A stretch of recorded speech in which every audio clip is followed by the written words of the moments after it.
በስመ አብ ወወልድ ወመንፈስ ቅዱስ አሐዱ አምላክ አሜን።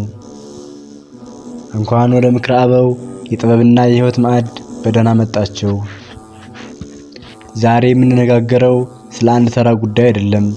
በሚሊዮኖች የሚቆጠሩ ሰዎችን እምቅ አቅም ስለበላ፣ የሀገራትን ታሪክ ወደ ኋላ ስለጎተተና የብዙዎችን መንፈሳዊ ጉዞ ስላሰናከለ አንድ ረቂቅና አደገኛ ጠላት ነው። ይህ ጠላት እንደ ሰይፍ አይቆርጥም፣ እንደ ጦር አይወጋም። ነገር ግን በቢሊዮን የሚቆጠሩ ሰዎችን ሕይወት አድቅቆ ብሩህ ተስፋቸውን ቀብሮ የታላቅነታቸውን በር ለዘላለም ዘግቶ አስቀርቷል። ይህ በታሪካችን በኑሯችንና በመንፈሳዊ ማንነታችን ውስጥ እንደ ጥልቁ ባህር ዘልቆ የገባው ጠላት ስንፍና ነው።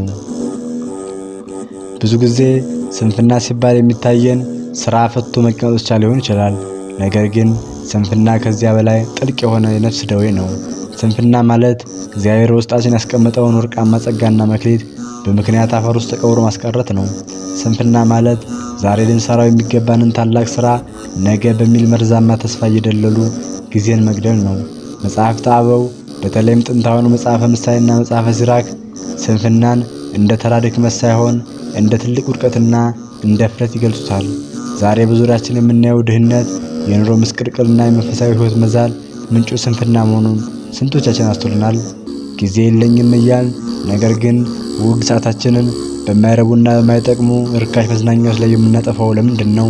በወጣትነት ጉልበታችንና በበጋው ዘመናችን ልንሰበስበው የሚገባንን በረከት በከንቱ እንድንበትን ያደረገን ይህ ስውር ደዌ ምንድን ነው? ይህ ዝግጅት ሰምተን የምናልፍበት ሳይሆን በውስጣችን ያለውን የሰነፍ ማንነት ሰብረን የምንነሳበትና ወደ ትጋት ብርሃን የምንወጣበት የንቃት ጥሪ ነው። የሕይወትን መሪ ለመያዝ ጊዜህን ለመቆጣጠርና በረከትን ለመሰብሰብ ከፈለግ ይህንን ከመጽሐፍ የተቀዳ ምስጢር እስከ መጨረሻው በጥሞና እንድትከታተል ጋብዛለሁኝ። አብራችሁን ቆዩ።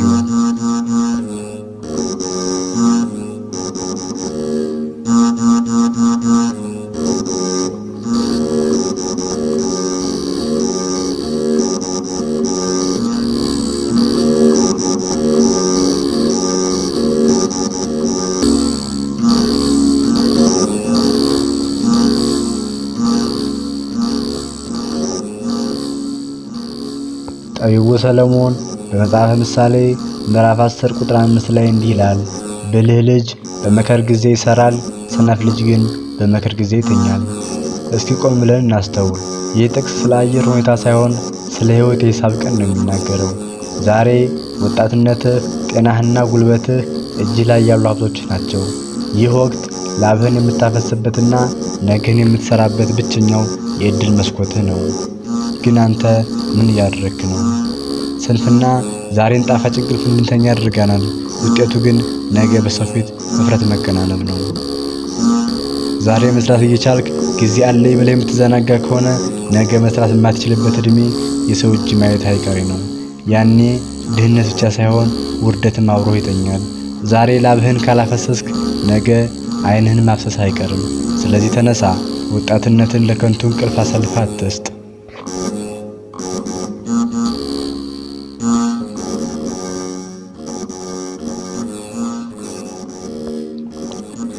የሰነፍ ሰው መታወቂያ ምልክቶች።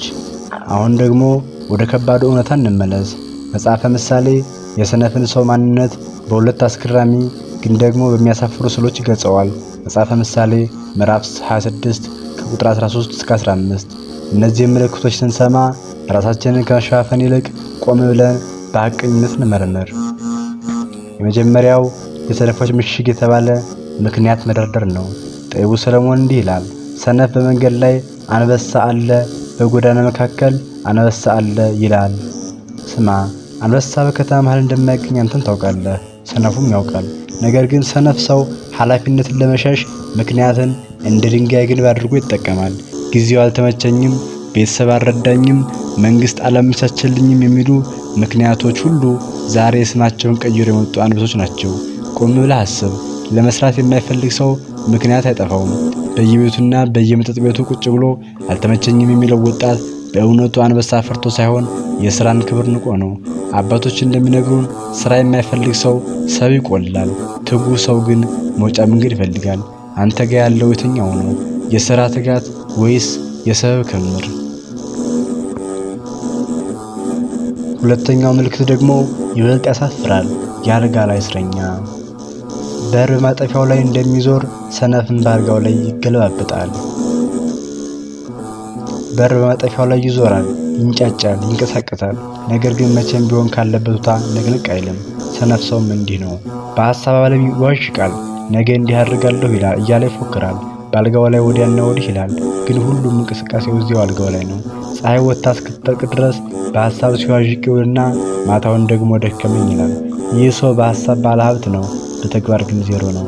ጊዜው እንደ ደመና ሲከንፍ፣ እርሱ ግን ዛሬም ያው አልጋ ላይ ነው፣ ዛሬም ያው ምኞት ላይ ነው። አባቶች እንዲህ ይላሉ፣ ምኞት ባይገድልም ያደህያል። ምኞቶች አሁን ማንም ጋር ያደረሰም ካልተነሳ ካልተጓዝክና ዛሬውኑ ካልጋህን ካልለቀቅ ድህነት እንደሆነ በድንገት መጥቶ ጠቅልሎ ወስደሃል።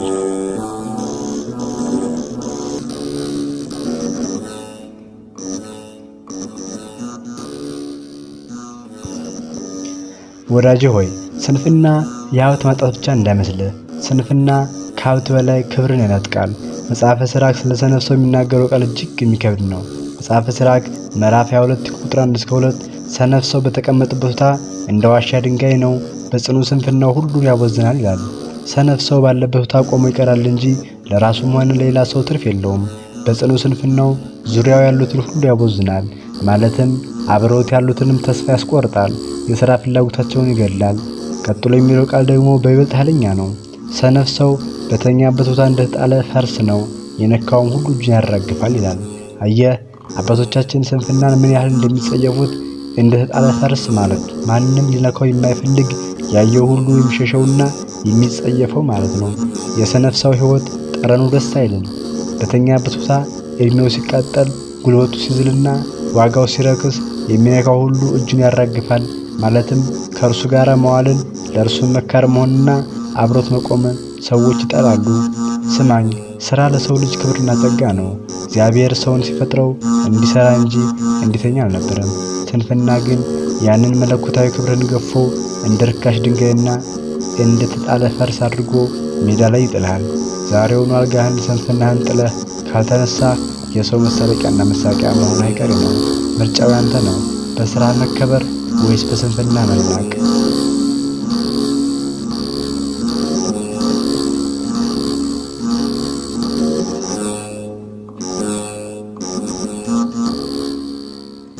ተግባራዊ መፍትሄ። እንግዲህ አባቶቻችን እንደሚነግሩን ይህንን የስንፍና ቀንበር ለመስበር 3 ወሳኝ እርምጃዎች ያስፈልጉሃል። አንደኛ፣ ምክንያትን ማቆም። ያ የፈጠርከው አንበሳ ኢኮኖሚው፣ ዘመድ ማጣቱ፣ እድሉ እያልክ የምትደረድረው ሰበብ የድህነት ዋስትና እንጂ የስኬት መንገድ አይደለም። ዛሬውኑ ምክንያት መደረደር አቁምና ባለህ ነገር መስራት ጀምር። ሁለተኛ፣ ጊዜን ማክበር። በጋ ወጣትነት ሳይወጣ መሰብሰብን ልመድ። ፀሐይ ሳለች ካልሮጥክ ጨለማው ሲመጣ መጃ ተጣለህ። ጊዜ አንድ የከፈሰሰ የማይመለስ ወንዝ ነው። ሶስተኛ፣ በትንሽ መጀመር። ከመቀመጥ ደጅ መቆም ይሻላል። ትልቅ ፎቅ የሚሰራው ከአንድ ጡብ ነው። ዛሬ የምታደርጋት ትንሽ እንቅስቃሴ ነገን ትቀይራለህ። ቁጭ ብሎ ነገ ሰራለሁ የሚል ሰው የነገውም ሰነፍ ነው። ውድ ተመልካቾቼ፣ ሕይወት ሰነፎችን አታስተናግድም፣ ትጉሃንን ግን ዘውድ ታቀዳጃለች። በጋቸውን በአግባቡ ተጠቀሙበት። በሚቀጥለው ክፍላችን በዚህ ርዕሰ ጉዳይ እስከምንገናኝ ድረስ ሰላም፣ እግዚአብሔር ከሁላችሁ ጋር ይሁን። ወስብሐት ለእግዚአብሔር።